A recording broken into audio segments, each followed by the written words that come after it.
हम उनारी खेड़ा के सभी लोग निवासी हैं। जो शासन ने अपात्र किए हैं हम लोगों को, ये गलत तरीके से किया गया है, 100% गलत है। चलो हम लोग निकलने की वहाँ गांव खाली करने के लिए तैयार हैं, मगर हमारी मुआवजा राशि तो दो, तब तो हम जाके वहाँ पे निकलेंगे, नहीं तो कहाँ रहेंगे, क्या करेंगे। बुंदेलखंड में नौरादेही अभ्यारण्य के अंतर्गत आने वाले दमोह जिला के तेंदुखेड़ा ब्लॉक के ग्राम उन्हारी खेड़ा गांव के 175 लोगों को अपात्र घोषित करेगा है। दरअसल सरकार के द्वारा नौरादेही अभ्यारण्य बनाया जा रहा है, जिसमें फॉरेस्ट सेंचुरी के दायरे में आने वाले गाँव को विस्थापित करे जा रहा है। इनके लाने मुआवजा भी दिया जा रहा है और ये मुआवजा के बाद इनको विस्थापित करे जा रहा है।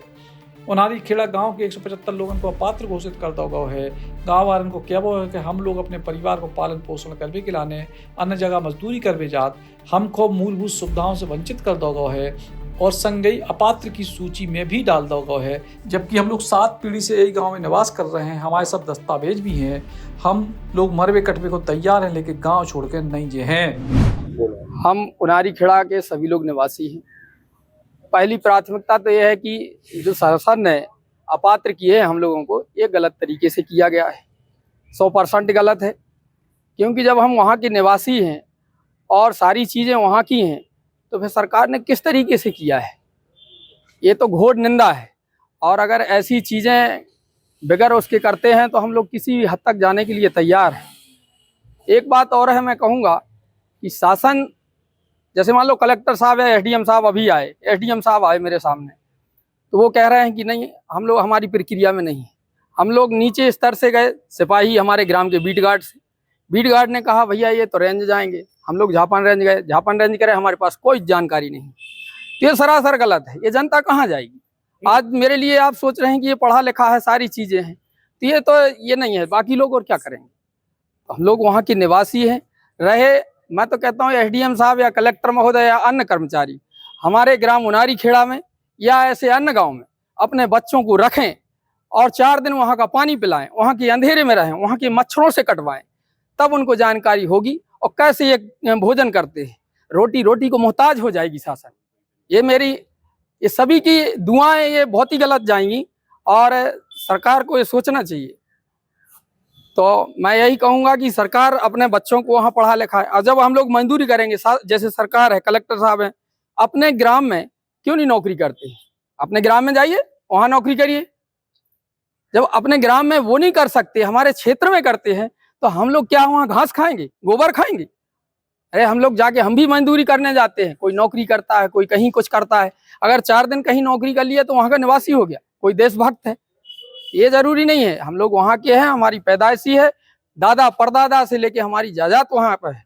और हम लोग जब तक नहीं जाएंगे गांव से, जब तक हमारे एक एक बच्चे का जिसका भी मुआवजा राशि में नाम है वो जब तक नहीं देंगे, जब तक चाहे पात्र हो चाहे अपात्र हो, हम हटेंगे नहीं। जो पात्र हैं तब भी नहीं हटेंगे, हटने के लिए हम तैयार हैं, मगर हम ऐसे नहीं हटेंगे जब तक हमारे एक एक बंधु भाई का, बहन भाई का, जिसका भी है पैसा, वो डलना चाहिए। न तो आप सरकार को जो करना हम लोग तैयार हैं, हम कटने मरने के लिए भी तैयार है, सारी चीजें तैयार है। अब शासन के लिए जैसा भी करना है वो उनके ऊपर है। ये हम लोग जितने भी लोग जुड़े हुए हैं सब उन्हारी खेड़ा के निवासी हैं। हमारा गांव विस्थापन में है, नौरादेही अभ्यारण्य के अंतर्गत आता है। सबसे बड़ी वजह यह है कि जितने भी हमारे यहाँ पे जो प्रशासन के द्वारा जो अपात्र घोषित किया गया है, उसके लिए सबसे पहली हमारी यही मांग है कि हमें कारण बताएं कि किस कारण से हमें अपात्र किया गया है। दूसरी चीज ये है कि जब हम वहाँ के मूल निवासी हैं तो हमें कारण ये कैसे हो सकता है कि हम लोगों को अपात्र कर दें? क्यों? क्योंकि हमारी पूरी जमीन जायदाद 7 पीढ़ी से हम लोग वहाँ के रहने वाले हैं, और आज तुम कैसे सुनिश्चित कर सकते हो कि तुम लोग वहाँ के निवासी नहीं हो? क्या इंसान बाहर मजदूरी करने नहीं जा सकता? क्या आदमी वहाँ पे रह के, वहाँ पे कौन से सरकार ने ऐसे हमें रोजगार दे दिया कि हम अपने गांव में ही अपना जीवन यापन कर लें, हम अपने बच्चों को पढ़ा लें? कौन सी स्कूल दे दी? आज चल के देखो हमारे गांव की स्थिति, ना पीने को पानी है, ना रहने को घर है, ना एक भी कुटीर आई है, ना ही ये कोई लाइट की व्यवस्था है 17 साल से, ना ही कोई स्वास्थ्य की सुविधाएं है, कुछ भी नहीं है जिंदगी भर से। और सरकार 1% हमारे ऊपर ध्यान नहीं दे रही है। आज ये बरसात का टाइम चल रहा है, अगर कहीं किसी गांव में एक सिंगल व्यक्ति का अगर कुछ भी हो जाए, थोड़ा सा बुखार भी आ जाए, ऐसी इमरजेंसी बन जाए कि हमें बाहर इसको अभी हॉस्पिटल लेके जाना है, चारों तरफ से नदियां नाले हैं, चारों तरफ से पानी भी आ जाता है, निकल नहीं पाते, फिर कहाँ जाएंगे? ये सब होते हुए भी तुम हमें अपात्र कर रहे हो। चलो हम लोग निकलने की, वहाँ गांव खाली करने के लिए तैयार हैं, मगर हमारी मुआवजा राशि तो दो, तब तो हम जाके वहां पे निकलेंगे, नहीं तो कहाँ रहेंगे, क्या करेंगे। और दूसरी चीज ये है कि अभी तो हम लोग भाई पेट के लिए इंसान हर आदमी करता है, कोई मजदूरी करता है, कोई बिजनेस कर रहा है, कोई नौकरी कर रहा है, तो बाहर तो जाएंगे, अपने बच्चों को पढ़ाने के लिए भी जाएंगे, तो उसी स्थिति में हम लोगों को अपात्र कर दिया। तो हमारी ये मांग है कि हम लोगों को पहले सब एक एक बच्चे को वहां पे मुआवजा राशि दी जाए, तब जाके हम लोग, चाहे वो पात्र हो या अपात्र हो, जब तक सबका एक एक सिंगल आदमी का पैसा नहीं आएगा हम लोग नहीं जाएंगे वहां से। Thank you. कितने लोगों को अपात्र किया गया? लगभग 175 लोगों को अपात्र किया गया है। 454 फाइल हैं, जिसमें से आधे लोग समथिंग उनको अपात्र कर दिया गया है। समस्या जी है भैया कि हमारे बाप दादों से रही वो और जगह जमीन हमारा घर मकान सब कुछ वही है, और आज भी लोग मुआवजा नहीं देना चाहते हैं और भगाना चाहते हैं।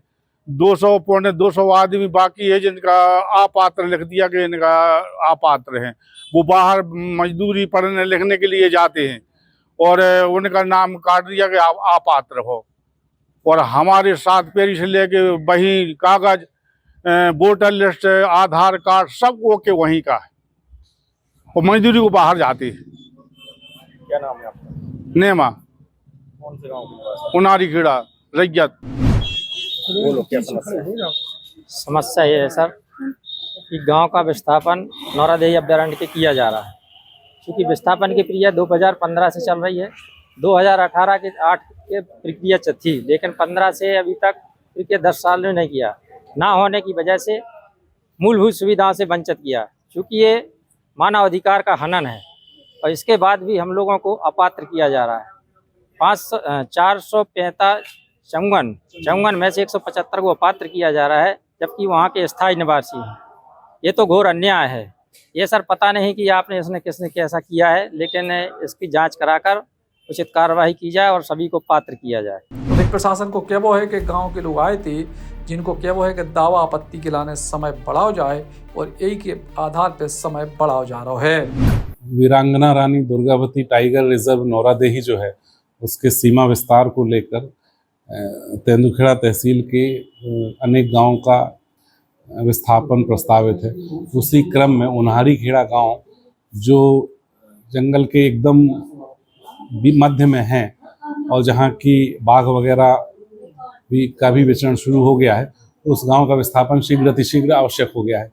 इसी क्रम में उन्हारी खेड़ा के जो नागरिक हैं उनको फैमिली पैकेज देने के बाद उनको विस्थापित किए जाने हेतु प्रक्रिया शुरू हो गई है। जो प्राथमिक सूची है पात्र अपात्र की, वो हमने सर्वे कराकर तैयार की है।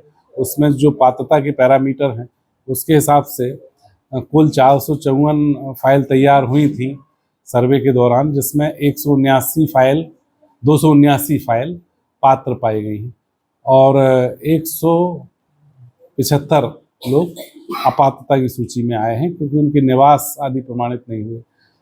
तो इस तरह पात्रता अपात्रता की सूची सार्वजनिक की गई है और उसमें दावे आपत्ति मंगाए गए हैं।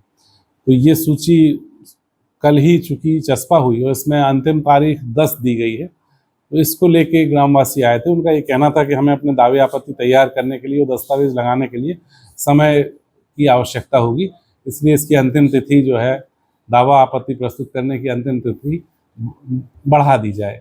उसी क्रम में हमने न्याय हित में इसकी अंतिम तिथि 15 अक्टूबर 2024 कर दी है और उनको बता भी दिया है। ज्ञापन देने के बाद वो संतुष्ट होकर चले गए।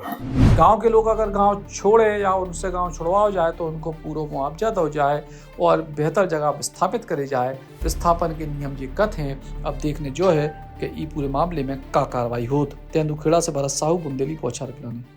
Eklavya University Damoh will guide you towards a bright future. 28 acres of lush green campus, largest campus of Bundelkhand, experienced and dedicated faculty.